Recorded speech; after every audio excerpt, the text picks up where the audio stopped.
Thank you, ladies. That was very inspirational. In fact, the last time I heard that song live was around 5 years ago in Oshkosh, Wisconsin. Thank you so much.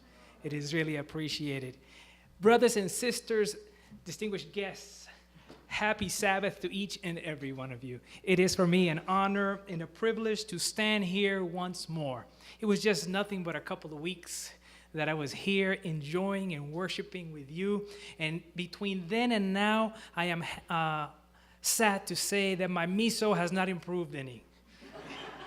And so I will not be able to address you in the proper language. So English will have to do. Please join me in reading the book of James, chapter 5, verses 13 through 16, if you will be so kind. We will be reading from the book of James, chapter 5, verses 13 through 16, if you please. And the book says as follows: Is there any among you afflicted? If so, let him pray. Is any among you merry? Let him sing psalms. Is any sick among you? Let him call the elders of the church, and let them pray over him, anointing him with oil in the name of the Lord. And the prayer of faith shall save the sick, and the Lord shall rise him up. And if he have committed sins, they shall be forgiven him. Confess your faults one another, and pray one for other, that ye may be healed. The effectual fervent prayer of a righteous man availeth much. Please join me in prayer. Heavenly Father, we thank you, Lord, for this beautiful Sabbath, for the privilege you've given each and every one of us to come to a house of worship to adore your holy name. We ask, Lord, that you take ownership of this Pathfinder activity. May everything that is said, done, or thought bring honor and glory to your name. In Jesus' name we pray. Amen. This afternoon, I have been given just but a short window to chat together. As such, I will not have much of an introduction. I will not have much of a middle part, and I will not have much of a conclusion. I have to jump right into the chase, if you will. If you allow me to do that, let's go ahead and move forward. Is that okay? Okay. Wonderful, wonderful. There are people who like to have secrets. Is there anybody who have secrets? It's okay. We could have secrets. In fact, the Bible has secrets, or has people or persons that had secrets. For example, if you remember last time we were together, David had a secret because he had in his pouch, what did he have in his pouch? You remember? He had a sling. Absolutely. He had a sling. How about Samson? Did he have a secret? Yeah, Delilah was asking him to reveal to her the secret. What was his secret? Long hair, you see? Now, last week I had long hair, but yesterday I had to cut it off, you see? Samson had a secret, and the secret to his strength was his long locks. So the Bible has instances where there are characters that have secrets. And in fact, in preparation for this particular talk this afternoon, I have found out that there are 3 types of secrets in this world. 3 types of secrets. Number 1, there is the secret called inconsequential secret. Secondly, there's a secret that is called the irrelevant secret. And lastly, number 3, there's a secret called the intrinsic secret.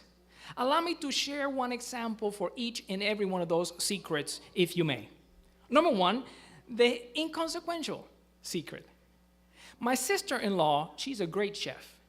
She could cook just about any type of international dish, and she is very good at it. Okay, and she cooks one of my favorite dishes is called the Kellogg's Special K meatloaf. Has anybody had that? It is just awesome. She cooks onions and celery, and then she adds nuts, and she adds cottage cheese, and she adds a whole bunch of stuff. And when you bite into it, it hits you here. Oh, it's so good. It's finger licking good.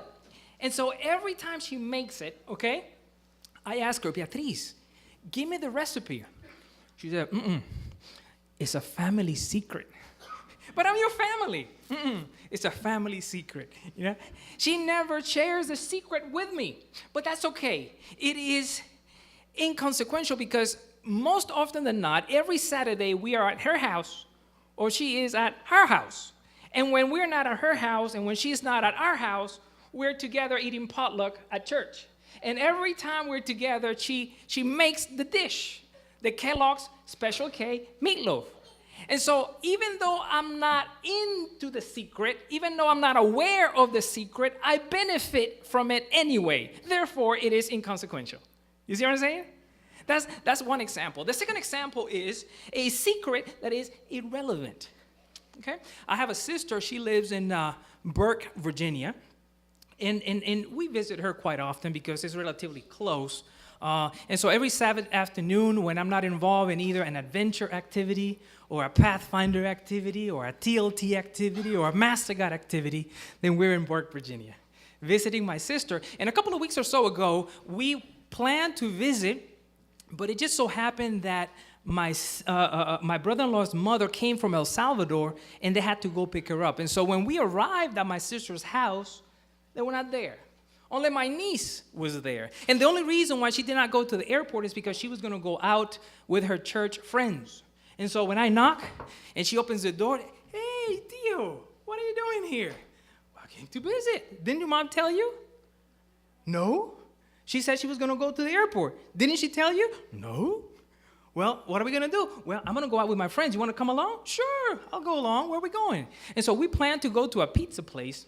And as soon as we got to the pizza place and she started meeting and mingling with her church friends, I noticed something. There was this young man with a leather jacket, okay, in the middle of summer. And as soon as she saw him, she started acting differently. And as soon as he saw her, he started looking differently. And I picked it up right away. I ordered my food, and she ordered her food, and then I went to sit down, and she followed me, and as soon as she sat down, I asked her, Lindsay, what's up with the leather man? Oh, Uncle, he's just my boyfriend, but don't tell anybody, because it is a secret. But Lindsay, how could it be a secret? As soon as I walked in, I noticed that you were goo-goo gaga over him. So the fact that you tell me that it is a secret is irrelevant because everybody can what? Can see that you guys are a number. You see? So the secret, the fact that it is a secret in her mind is irrelevant because everybody knows that they like each other. So that's the second example, okay? First, the inconsequential, then the irrelevant secret, and then we have the intrinsic secret. The intrinsic secret is that the secret is attached, ingrained together with something else that cannot be separated, okay? That's what it means to be intrinsic secret, okay? And here it is, an example of an intrinsic secret, okay? The secret of a successful Christian walk is prayer. I'm going to repeat it, okay? The secret to a successful Christian walk is prayer. It is intrinsic. One cannot exist without the other. Many do not know it, but all should, that the secret to a successful Christian walk is prayer. Prayer to a Christian, to a Pathfinder, not only is it relevant, not only is consequential, not only is it essential, it is intrinsic. In order to be a good Christian, one must maintain a constant communication, okay, with God. One must maintain a constant tune. You must tune your tuner, okay, to the frequency of the Lord our Savior. If Jesus Christ, our Savior, okay, the Prince of Peace, the only begotten Son, had to have constant communication with the Lord, being 100% human and 100% divine. If Jesus had to have that constant communication with God, how much more us, sinners, must pray to God on a constant basis. We must. We must. Today, in the few minutes that I have left, I would like to review with you 4 reasons. 4 reasons as to why prayer is intrinsic to each and every Pathfinder. 4 reasons as to why. Now, some of you might have to remember these. Some of you might have to jot them down. So if you have a little piece of paper and a pen, I encourage you to do so that you could put this to practice. It is that important. 4 reasons as to why prayer is intrinsic to each and every Pathfinder. Here we go. Number one. Are you ready? Here we go. Prayer is the key to thwarting temptation. I'll repeat it. Prayer is the key to thwarting temptation. Please, if you be so kind, please join me in Matthew chapter 26, verses 40 and 41. Matthew chapter 26, verses 40 and 41.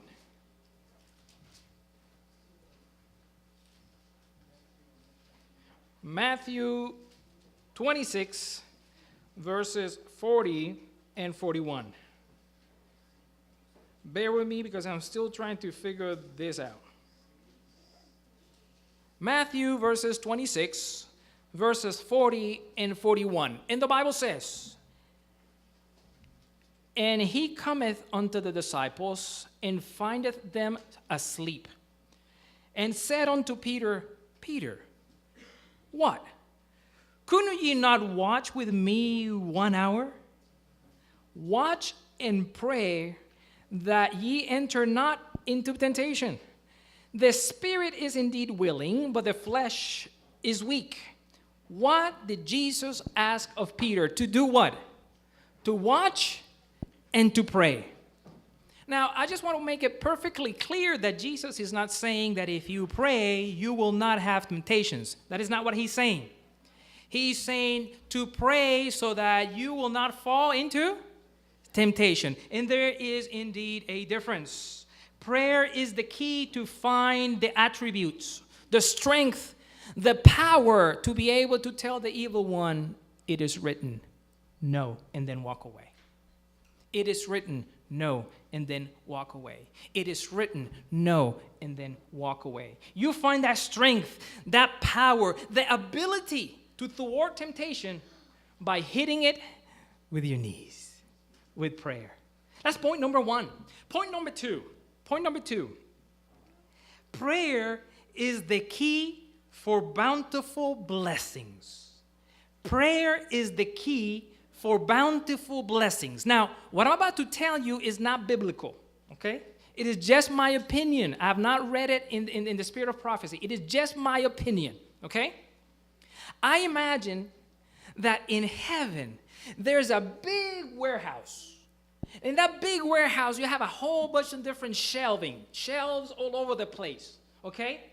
There's shelf aisle A, full of shelves. Aisle B, full of shelves. All the way through Z, full of shelves. And in those shelves, you have bins, plastic bins, if you will. A whole bunch of them, all over the place, in each and every aisle. And under each bin, there is a name. Richy Flores. And what God does is that every single day, he takes blessings and he puts them in those bins. One for Richy, one for Mary, one for John, one for Paul. And yes, he fills them up with blessings every single day. You see? And the only thing that he is waiting for us is to ask for those blessings so that he could go ahead and give them to us. That is just my opinion. I would like to think that way. And the reason why I think that way is because of the following. Please join me in reading Luke chapter 11, verses 9 through 13. Luke chapter 11, 9 through 13, if you please.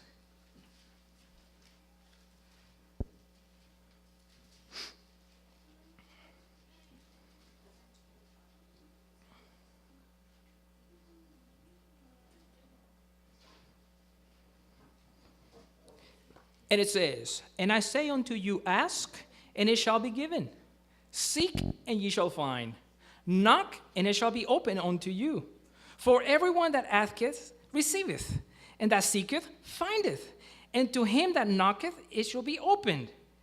If a son shall ask bread of any of you that is a father, will he give him a stone? Or if he ask for fish, will he for a fish give him a serpent?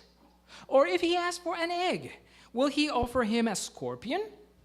If ye then, being evil, know how to give good gifts unto your children, how much more shall your heavenly Father give the Holy Spirit to them that ask him? You know the reason as to why we don't have blessings? Because we don't ask for them. They're there, cataloged and organized for you, and for you, and for you, and yes, for you all the way in the back. They're there, waiting for you to ask. How do you ask for them? Prayer. Do you see why prayer then becomes the key? Number one, to thwart temptations. Number two, to receive bountiful blessings. Seek, and you shall find. Ask, and you shall receive. Point number three, prayer is the key to forgiveness. There is no other vehicle. You could go to church, and you could pay extra offering for a sin that you committed. Will that take care of that sin? No, it does not work that way. You have to tell the Lord, confess your sin, and ask for forgiveness. Now, I want to be able to go ahead and make a contrast between point number 2 and point number 3 with respect to prayer and the key, okay? When we ask for things, okay, through prayer, there's a possibility that God may deliver that, but in a little while, okay? He'll answer the prayer, okay? You'll get the blessing, but it might not be right away. You might need to wait a little bit. Or it may be in a different shape or different form, okay? That God will answer that. Let me just give you a couple of examples. Do you remember the general that was sick, okay? He was instructed to go where to take a bath. Do you remember the story? And how many times he had to take a bath? Why? The blessing could have been received just on the spot. Boom, be healed. But no, God decided to test the faith of this individual, to wait a little bit, and then after a certain steps, the person received the blessings of healing. Okay, that's just one example. There's another example with Jesus this time, where you had 10 lepers, okay, who were afflicted with this horrendous disease. And they approached Jesus, Jesus, Son of David, bowing unto him, Son of David, heal us. What did Jesus say? Go show yourselves where? To the priests. Jesus could have easily said, poof, and they would have been healed right there. But no, Jesus waited. He wanted to see how faithful they were. And the Bible says that on the way to show themselves to the priests, what happened?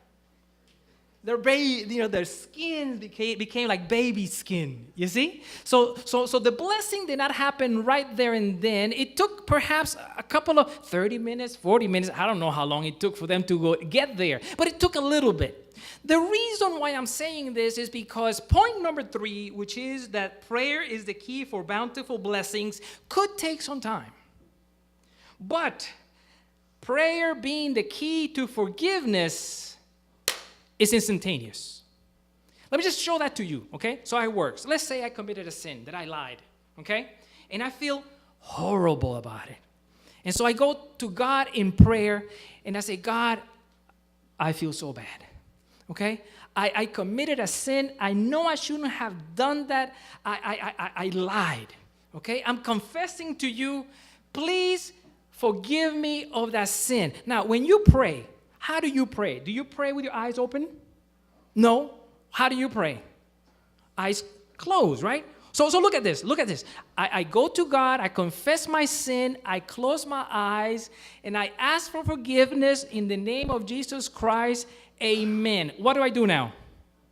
I open my eyes. Because the prayer, what? It's over. From the minute that I say Amen. And I open my eyes. The time it takes for me to open my eyes, how long does it take? Millisecond. That sin is forgiven. It is stricken from the record, no longer to count against Richy Flores. It happens instantaneously. So you see, my friends, that is why I say that prayer is the key to forgiveness, and it happens right away. Instantaneous. My dear brothers and sisters, that is the type of God we serve. A loving God. And lastly, once we as pathfinders, as adventurers, as master guides realize that prayer is the key to thwart temptation, once we realize that prayer is the key to bountiful blessings, once we realize that prayer is the key to forgiveness, then we realize that prayer is the key to thanksgiving. Prayer, the key to thanksgiving. Once we realize that we have that type of God, that loving God, that caring God, the least that we can do is fall to our knees saying thank you for your faithfulness. My dear brothers and sisters, some of you might be asking, well, what is the kernel? What is the nucleus? What is the message that you want us to take away this afternoon? It is simply this. If you forget everything that we've talked about over the past 15 or 20 minutes, please remember this. If you want to be a successful Christian, you must have a life of prayer. It is hot right here today, and it reminds me of the place where I grew up. I was born in Puerto Rico, in the Caribbean, but I was not raised there. I was raised in an island adjacent to Puerto Rico, Dominican Republic. Anybody has been to Dominican Republic? It's a wonderful island in the Caribbean, and it's hot. It's hot all the time. We have two seasons. We have the summer, okay, and the rainy season. It is just a hot. Okay, it's just more humid during the rainy season, but it's still hot. And in order for you to sleep somewhat comfortable, unless you're rich, you're going to need two things. Two things. Number one, you're going to need a mosquito net. Anybody familiar with mosquito nets? Okay, there you go. All right, now we're talking. Okay, and number two, you're going to need a fan because it's hot. And so I remember very clearly how my parents would have worship. They would go ahead and tuck me in bed, and they would tuck the mosquito net underneath the mattress. It just takes one mosquito to eat you alive. So they make sure that there are no mosquitoes, and then they go ahead and turn on the fan so that it's a little bit more comfortable, you see? Now, my dad studied medicine in Dominican Republic, and while he was studying, we didn't have that much money. We still don't have money. But back then, we did have less money, okay, because it's so expensive to go to medical school. And so we lived with our grandparents, okay? Or they lived with us. I don't know. I don't remember how it was, but we lived together. And it just so happened that every year or every other year, my grandparents would come to the United States. They would go to New York. And they would come back with Nike shoes and with sneakers. Not the shoe, but the actual, chocolate. And I would wait for them to come, not only because of that, but because I knew that something was going to take place. A change was about to happen. Because they would come from New York with a brand new fan.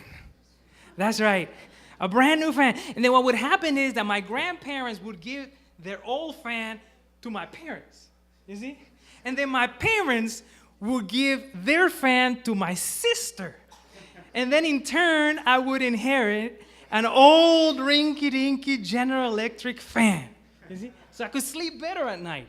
Now, my fan was different than any other fan. If you notice, have some fans, you guys have some fans at home? Okay? If you look at them closely, most likely they have different buttons, okay?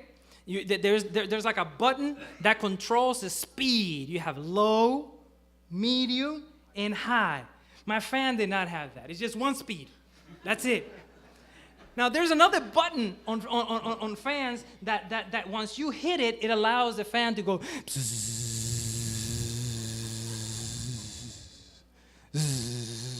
and change direction. My fan did not have that either. Okay? No button. It was either connected or disconnected, on or off. That's it. My fan was different than any other fan in the country, okay? And it had one additional quality, and that is that my fan could walk. That's right. Yeah. You would put it on one side of the room, okay?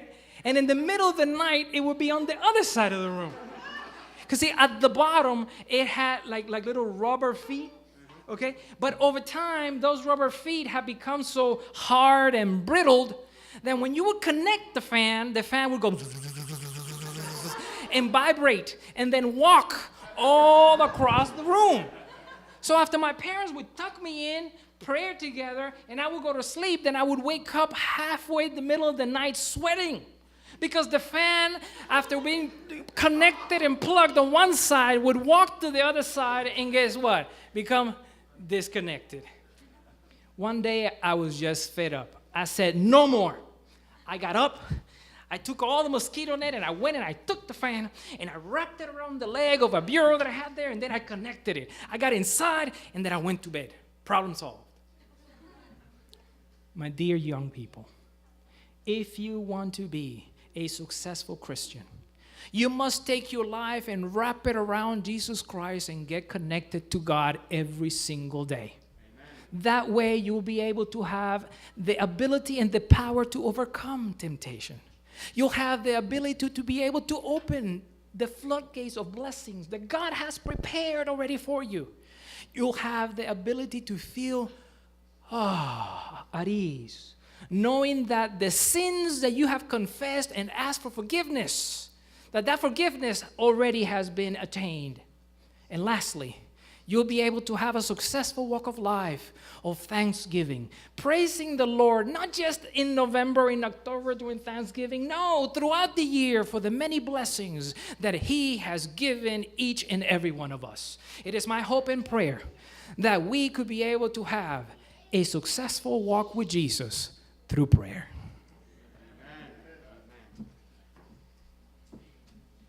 Thank you very much, Master Guide Richy Flores. I think most of us can relate to your story because I believe most of us come from a country where we experience mosquito every night. Thank you very much for the message.